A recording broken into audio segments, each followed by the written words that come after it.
Session 3 and 4 taught by Dr. Reams in Black in 1977. This is Tape 6 Side A. Monday, 7:45 p.m. Session number 3 and 4. Dr. Reams' Biological Theory of Ionization, taught by Dr. John L. Black and Dr. Carey Reams at the Murrieta Hot Springs Resort, Murrieta, California. Lynn Johnson presents iridology to the class. Tape number 6-6/27-7/1-77. Relative to our graphing today, they said to me, my God, that one set of numbers that looked worse was actually in a stable range. The other set of numbers that looked better was actually in a more energy reducing range. In other words, then, would we be more likely to find just as much, if not more, damage as far as cholesterol buildup and everything from a salt in 20 in a wild reactive range that goes across the board than we would perhaps in a salt of 25 or 30 that was in a more stable range? I said, yep, you figured it out. Okay, so most of you evidently have been chatting in the background or doing something, and you have figured out that the extent of the physiological damage is also dependent on how those numbers will in fact graft out. So you've picked up a lot of goodies on that. Tonight when you're at home, the Nerf ball must be caving in. Tonight when you guys are at home, why then it would be very, very wise for you to be sitting down and thinking through this. And when you get home, take a group of people that you have tested, you have multiple tests on, and go through there and graph these things out, and so that you can get an overall vision, because you're going to find that you've had people that you've maybe had on program for 2 or 3 months that are going nowhere, and when you graph them out, you're going to find out why they're going nowhere. And it'll be pretty clear for you. Now, I use a different chart in that myself. I've got a chart that has a double row of figures so that I can see at one time not only where they're at right now, but what the opposite of that particular physiology is. Because sometimes then I can catch them in a so-called swing range, where I can see them in one range and turn right around here and see what the antithesis of that particular range is. And if they drift over there, I know that they're really in the same spot. They just have different numbers. But that particular chart right now I think would confuse some of you to the point. So anyway, we use this simple one for right now, and later we can find out that you can have in fact two different, distinctly different sets of numbers and have just exactly the same thing. Okay, and that'll be interesting for a later time, after you've had a chance to play with this. Okay, most of you know Lynn. Lynn has been helping the biggest percentage of you and me for the last, what is it now? It's going on to 8 months, isn't it? Oh, I quit counting. Yeah, it's 8 months. 8 months ago, the whole group of us got turned loose on this thing. And 8 months ago, why, we didn't believe it was going to go another 30 days, and we've got it going another 8 months. So anyway, well, I'm going to turn it over to him. I'm going to go hide in the back somewhere or something and listen to what the man's got to say. I would say to him right off the bat that this iridology book needs to be replaced, Lynn. Pardon? This iridology book needs to be replaced. I've replaced it. I'll tell you what. Gee, what are you doing to that thing? Is it really? This is the first edition. I wouldn't trade this for 10 of the others. Oh, well, you better take better care of it, because it looks like Eleanor has been hitting you with it. Well, she used to throw the book at me. She used to throw the book at you, really? Well, I called the other day, and she said she had you tied up in the office. So She does that often. Okay, well, you take over and have a good time, and I'll kind of stay back there and fall apart gently. All right. Okay. Wow. I can't see clear back there. I hope you can see up here. I need to know just a little bit by way of what we're working with here. So would those of you who attended the iridology seminar with us 2 weeks ago raise your hand? All right. How many of you have taken an iridology seminar from Dr. Jensen or from someone who has given an iridology seminar? Well, good. We're going to have a lot of help here this time. Sometimes we don't have that much help. So my wife says that I need a lot of help to keep me on the straight and narrow. But we'll try to go along here. We're going to try to present this in a very simplified manner, and I would appreciate it if you would jot down if you have questions that might not be, sometimes there's a question that isn't right on that subject, but it's something you want answered before we get through. So if it's pertaining to the particular thing we're talking about right then, why, raise your hand, I'll try to recognize you.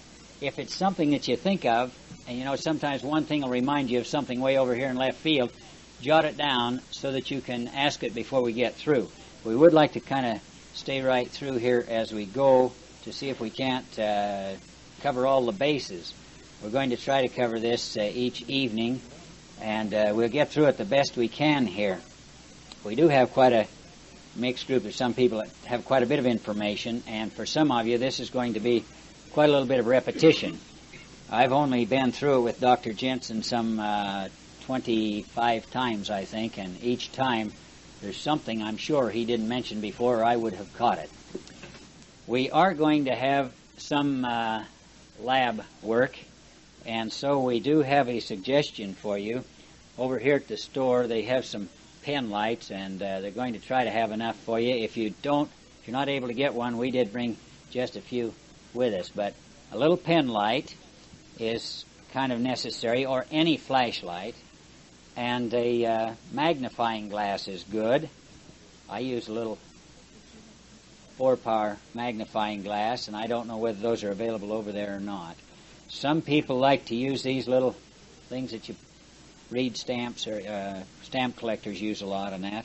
But any magnifying glass will do it. Some of you may have good enough eyes that you can do it without. But I just want to show you some of the things that we do use. I have seen all kinds of equipment used for reading the eyes. You can pay $2,000 for a piece of equipment to read the eyes. There are some optometrists that use some of their equipment that have studied iridology, and so there's almost any amount. But there's a flexibility to a flashlight. Dr. Jensen uses a larger flashlight. The one thing that is essential in that is that you get a flashlight that will give a spot. I don't know where this is. That will give a spot to look at the eye instead of giving a dark spot with rings around of light. And so many of the larger flashlights, when we've tried to get them, when we get in there, you get a dark spot about the size of the iris of the eye, and then you got the light out around where you don't need it. So you need to get one. I at one time went through 15 flashlights at Sears to try to find one that would zero in and give the bright spot in the center instead of the dark spot in the center with the others around. If you get a good one, get it and then label it real well and hang on to it. I had 7 children, and I could never hang on to one of those. Every time I went to get it, I got left with a flunky flashlight, and they took my good one. So I resorted to the pen light.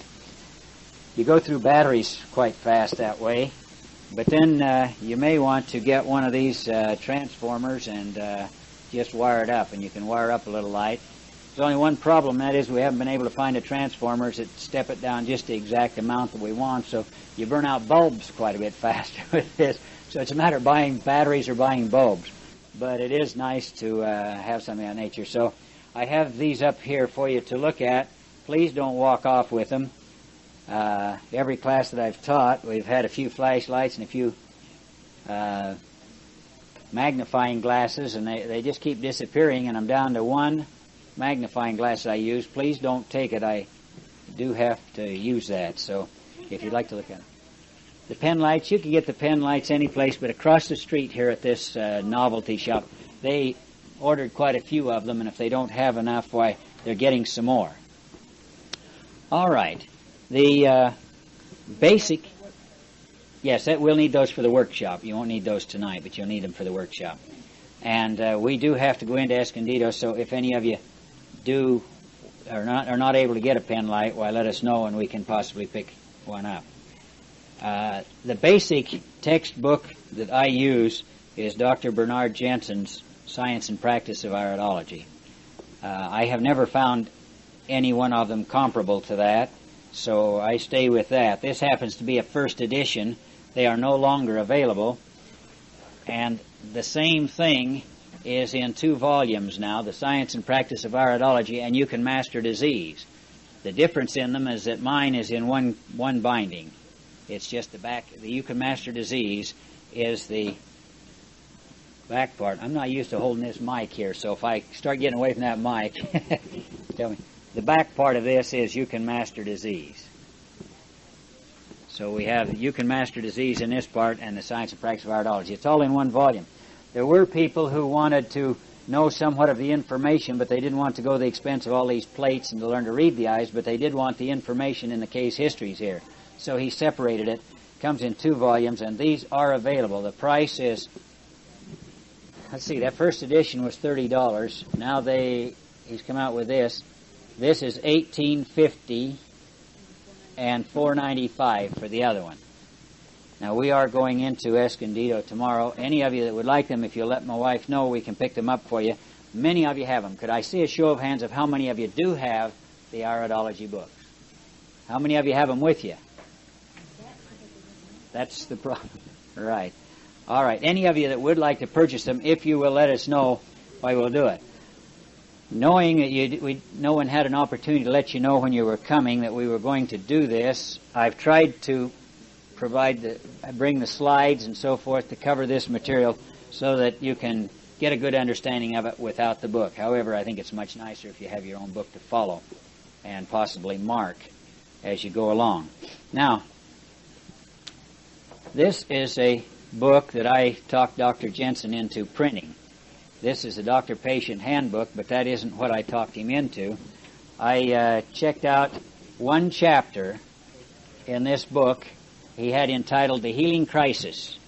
And I saw such a need of it in working with people when they begin going through the retracing or the healing crisis or the withdrawal, as Dr. Reams calls it, whatever you want to call it. When they begin going through that, most people hit panic.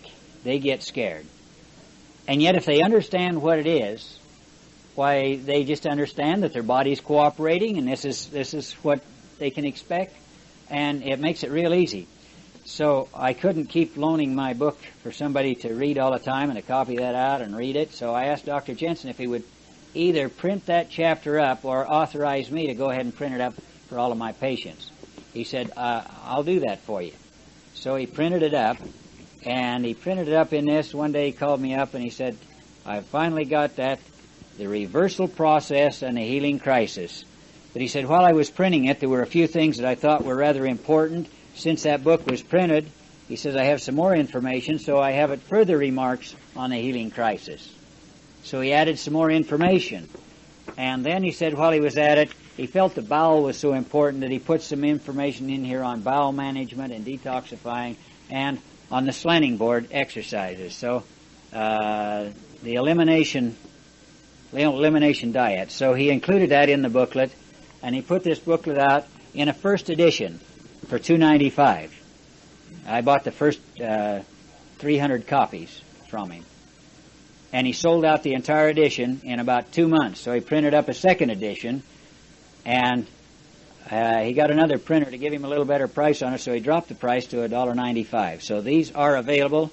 If any of you would like these, this does have the healing crisis in it. It has a lot of the information. It certainly doesn't take the place of the other one, but these I have on hand. I buy them a minimum of 100 to 200 at a time. And I find that most of the people who leave my office, I introduce them to it and tell them if they'd like it, I have a copy they can borrow to read that healing crisis, but I want every one of them to read the healing crisis so they understand when the body starts reversing here, as we will discuss it, then they don't hit panic. And most of the patients decide they want to have one in their own library. I think it's a fine addition to anyone's library. I brought 2 copies, but we can pick them up in the morning. So anyone that wants them, if you leave your name with my wife, we can pick them up so that we can, we have to have a count on them. We need to call in tonight. They're $1.95. These are $1.95. The other is $4.95 for the You Can Master Disease and $18.50 for the Science and Practice of Iridology. Now, there are other books on iridology. Here's one, Fundamental Basis of Iris Diagnosis by Theodore Kriege, Kriege. There are two or three others that I have seen. There are some that are written in German. I can't read them, so I don't buy them. But Dr. Jensen's is by far the most detailed and has the most information of any that I have seen. So that's the one that I work with. All right. let's get started here just a little bit. Oh, excuse me. Yes. We have a plastic chart that is laminated, has a hole there, so that you can, if you'd like to, while, if you would come up here, you hold the mic so I can do it.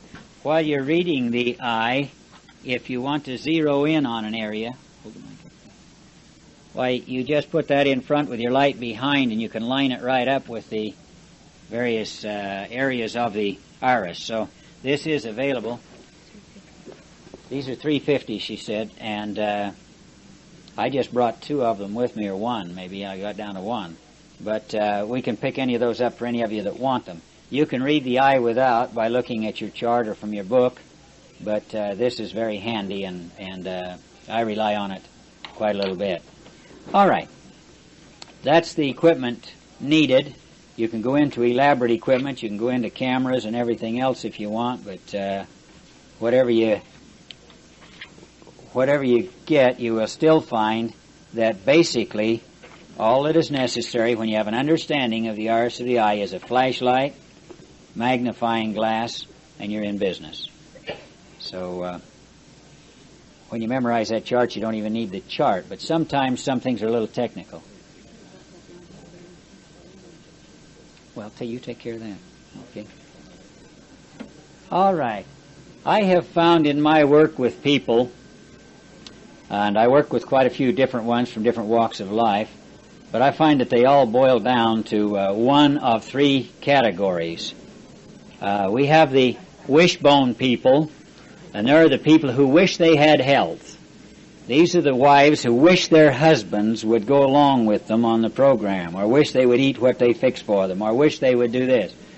These are the husbands who wish their wives would fix something better, or would help out a little better, or they wish their children would go along with the program or something. And then we have the jawbones. These jawbones, they can talk up a real storm. They can really tell you everything you need to balance your body out while they eat garbage and they're sick and all that, but they sure talk it. They talk your hind leg off.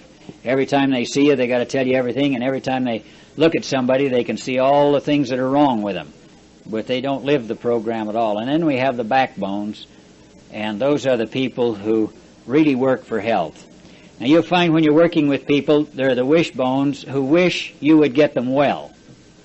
And these are the people who come in and they want you to run a test and put them on a program for 2 weeks, and then they're supposed to be cured of all their problems they've accumulated in the past 30 or 40 years.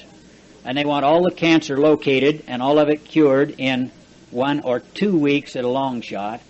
And without them doing anything else, why, from then on, they're supposed to be well and all taken care of.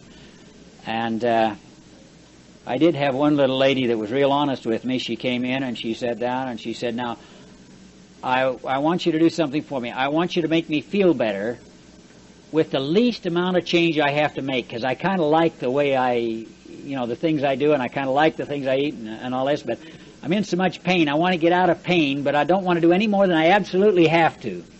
Basically that's what they're all thinking, but they just don't say it. But this is the type of thing. But you'll get some people, they'll tell you all about it, like the woman who I set on a program and I told her a few things to get, and she came back 2 weeks later and there was absolutely no change except for the worse. And I said, "Well, did you get that?" Yeah, I got that. "Did you get?" Yeah, I got that. She didn't even let me finish the sentence. She got everything that I had suggested, and her husband couldn't take it any longer, and he said, "Now, why don't you tell him you haven't opened the package?"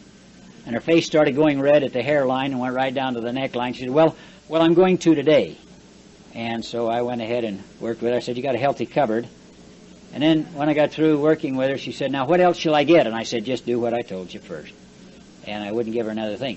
This is the type of thing. You get the jawbones, but then you do find a few backbones, and I'll tell you, they'll eat dirt if you tell them to. They'll do anything you tell them to do. And those are really a pleasure to work with. Now, in working with the iris of the eye, we have to remember 2 or 3 things.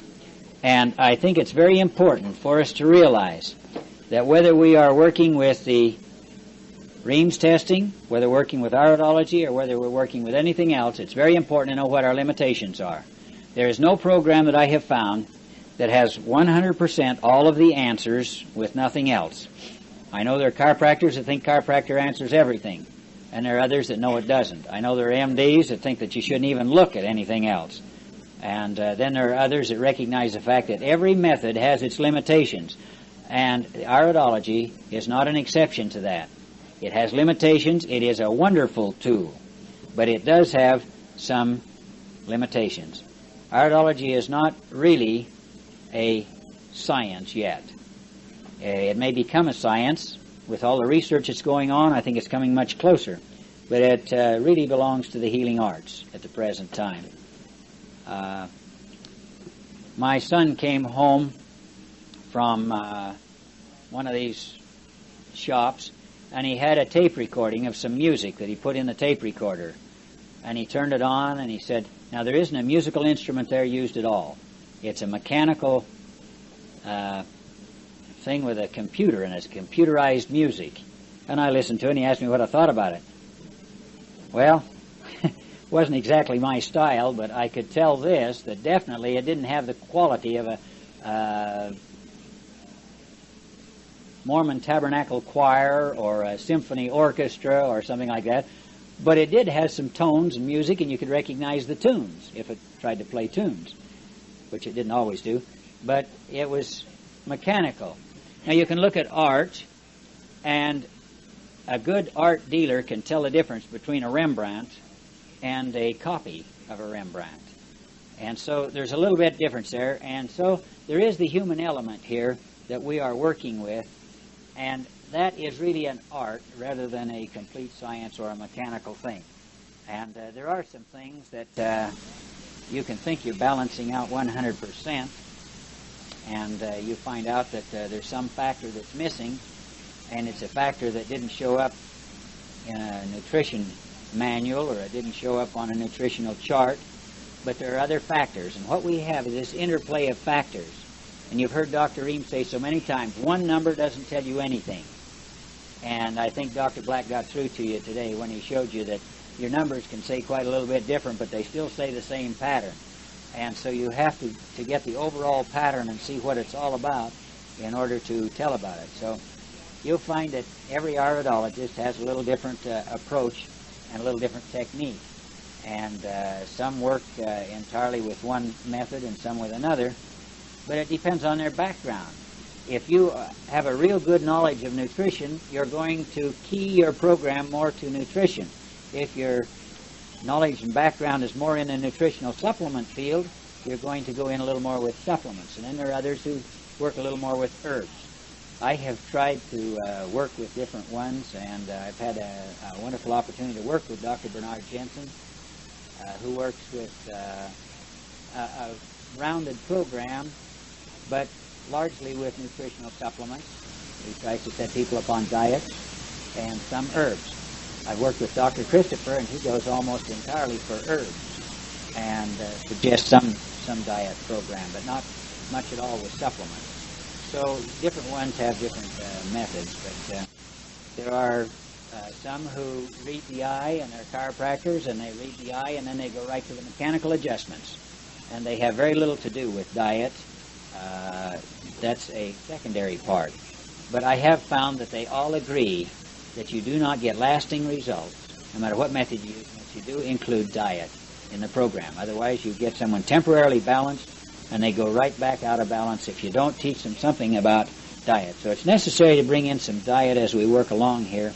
And as John proceeds through the week, he's going to be giving you a lot on these nutritional factors that are needed. And then if your background is with supplements, you work more with supplements. If it's with herbs, well, you zero in on herbs more. If it's with some other method, mechanical method, you can work with that. My background is more of a lay background. I'm not a chiropractor. I'm a reflex therapist, and I have gone mostly in working with diets. I worked with Dr. Walker's work with juice therapy a great deal. In fact, I was in the juicer work demonstrating food preparation before I really got into this for much more than my family, and so I have a tendency to go that direction, but there's many ways you can go. But I've had the privilege of working with different ones in different methods. And But iridology is another tool, and it should be combined with whatever other knowledge you have. You should bring in the other things. I believe that there's a place for the X-ray, but I believe that X-rays are overdone in some cases, and the eye can give you a very good idea of what's going on in the body without X-ray. Or at least it will take care of many of the situations that others would have to rely on X-ray or some other methods of testing. Now, iridology does not name a disease. It doesn't name a disease. It tells the inflammation, tells scar tissue, tells degeneration, congestion, things of this nature. But it does not tell a disease. For example, you may see a problem in the gallbladder, but you don't look in the eye and see gallstones. There is no connection between the stone and the nerve endings of the eye for it to register. But you can see a condition that may be conducive to gallstones, but that gallbladder may not be functioning, and it may be congestion. It may be so congested with other things that it isn't functioning. It may be irritated for other purposes or other reasons. So this is what we're up against, is the fact that you do not name a disease, you do not see what is in the stomach, you do not see what is in the gallbladder, you do not see what is in the bowel. You see the condition of the tissue, if you keep that in mind. It tells you where it's at, and it often tells you what it is. But it's still, you're dealing with the condition of the tissue. So when you have people tell you that they see certain parasites and certain things, they're seeing a condition that is conducive to it, and it is not accurate to say that you see these things. I'm asked one question very, very often, and that is, can you tell pregnancy from the iris of the eye? I have not been able to detect pregnancy from the iris of the eye, and Dr. Jensen tells me he has not been able to determine pregnancy from the iris of the eye. And why is this true? Pregnancy is a normal condition. What you're going to see is the abnormal condition, or the degeneration or something, and it's not supposed to be a degenerate condition. So I cannot determine that from the iris of the eye. There are those who say they can from the sclera. I do not want to argue with them or discuss it because I don't know. If they can, it's fine. I've been told 3 different methods of telling if someone is pregnant, and I've had a little bit of fun in trying to just keep track of the ones, and there's a couple of methods that have turned out quite accurate. But I don't go into that because it's still in the experimental stage, and it's not what I consider to be accurate enough to be putting out as a method. All right. If iridology is used in conjunction with other methods, it can oftentimes zero in and pinpoint problems that could otherwise be very difficult to find. And I had a case of a man who had a stomach problem, and they kept going in, and they operated 5 times, and they wouldn't listen to his wife. 6 times, 6 operations before they got to it, and they were above it all the time. It was down into the small intestine, and they started at the stomach and just kept working down. And that's a little bit rough. A little boy that they brought in, and they had tried all kinds of things. Nobody would operate because they had no idea where to go. And this boy was almost like a mummy. He was down to skin and bone. He had dehydrated and everything else, and they didn't dare operate because he wasn't strong enough to stand 2 operations, and they had 7 doctors all arguing about what it was, and they varied all the way from falling hair to ingrown toenails, and none of them would operate. So they brought him in, and there was a definite bowel blockage. It showed a definite condition with the appendix and the small intestine involved.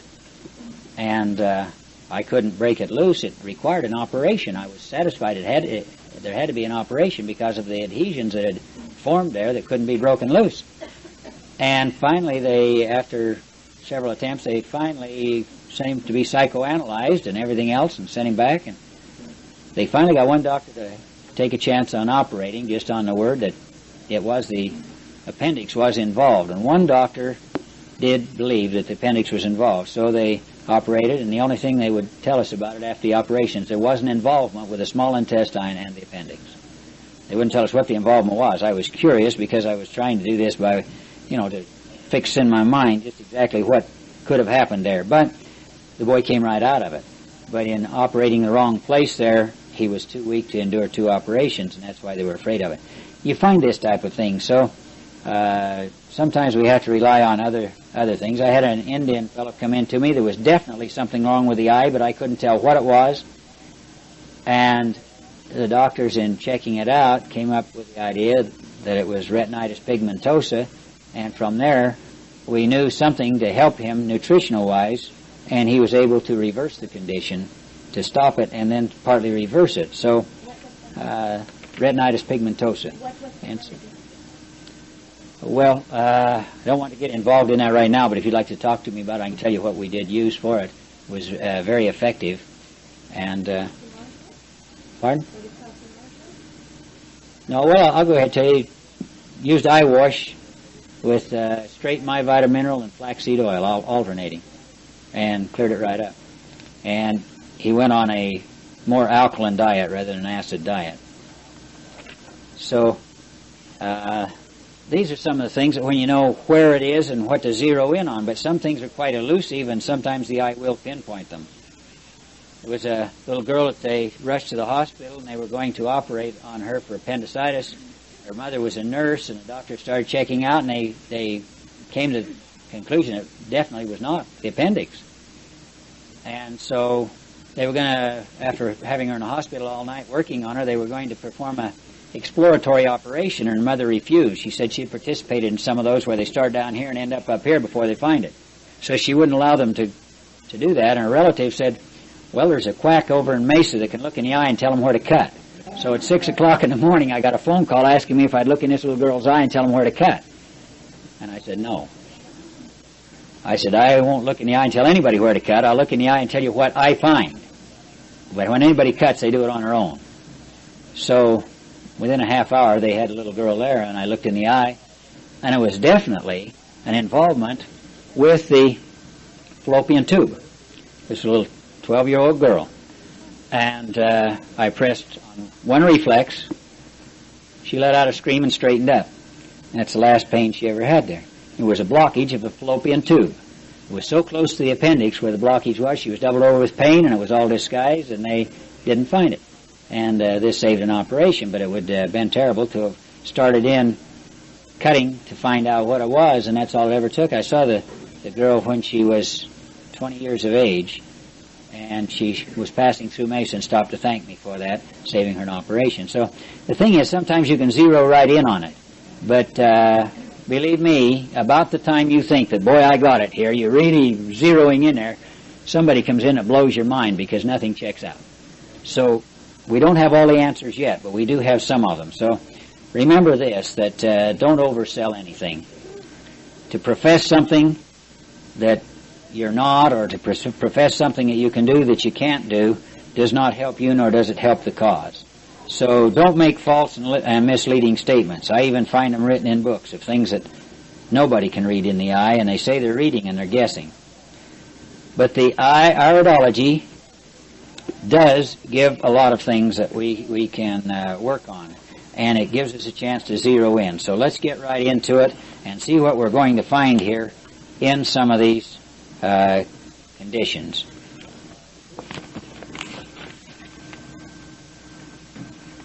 Very good at doing this with one hand and hanging on to the mic. So, all right.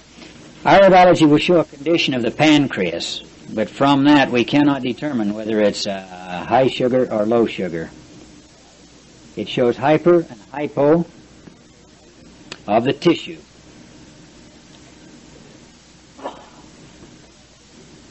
It shows over or under activity, acute or chronic. It shows light and dark, inflammation, suppression. It shows adhesions.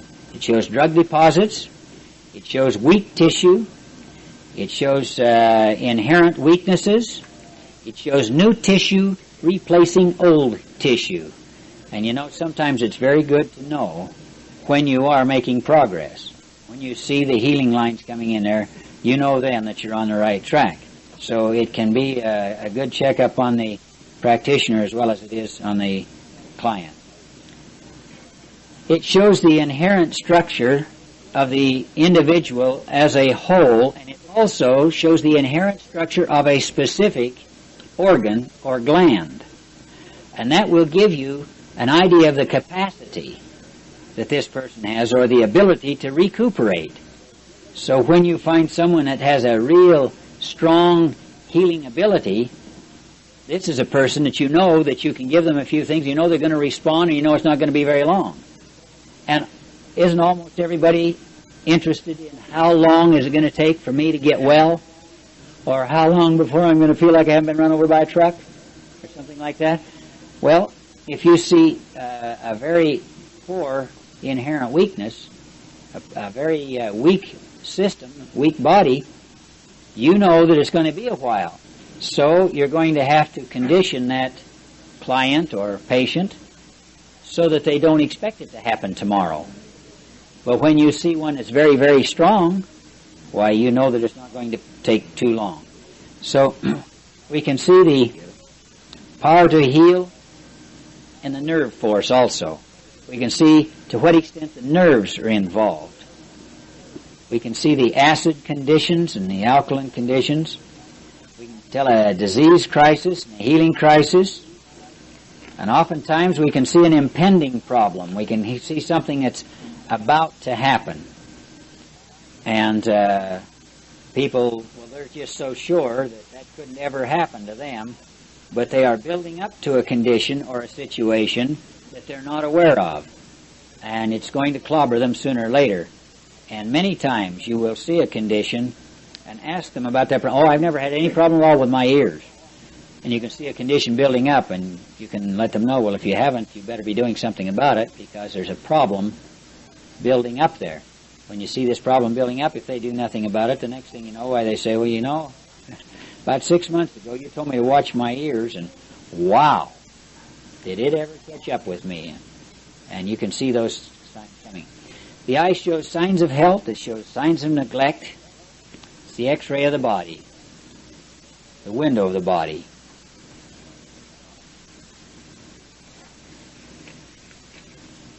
Would you turn on the projector? Here, my girl and her mother. How many of you can see both of them?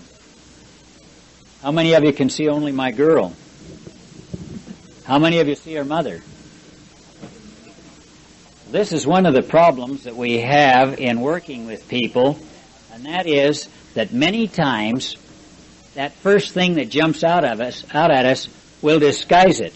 After you look for a while, if you see, just to help those that can't see it, this is a bonnet, here's the forehead, here is a little pug nose, the chin, and here's a choker around the neck. Do you see the long hair, and here is the ear? Do you see my girl now? Mm-hmm. How many of you that didn't see it now see it?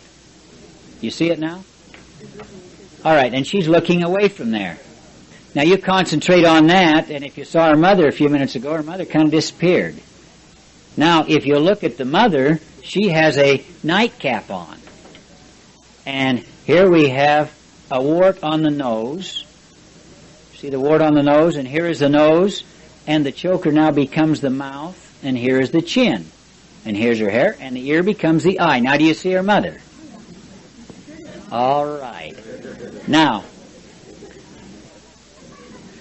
the thing is, when we are working in this field, so many times we are talking about one thing and we are thinking about that. And when we're explaining this to our client or our patient, we're talking about the mother and they're seeing the girl. It depends on whether it's a husband or a wife, see? Or we're talking about the girl and they see the mother. And so what they're picturing in their mind is not always just exactly what we're trying to put over. So there's where a lot of misunderstandings come. And it is amazing how little people know about their bodies. I had a man come in and he showed a great deal of inflammation of the prostate gland. And I said, have you ever had any trouble with your prostate gland? And he took a hold of his throat and he shook it. He says, no, I haven't had any trouble with that. I didn't embarrass him by telling him right at the time what the prostate gland was all about, but I had to before he left so that he would take care of that situation before he... Well, finally, when I started explaining some of the problems, oh, yeah, he'd been having all these troubles. In fact, he almost couldn't urinate. But he didn't know what the prostate gland was. So we have to be careful that we don't assume that the people we're working with know all this. Just because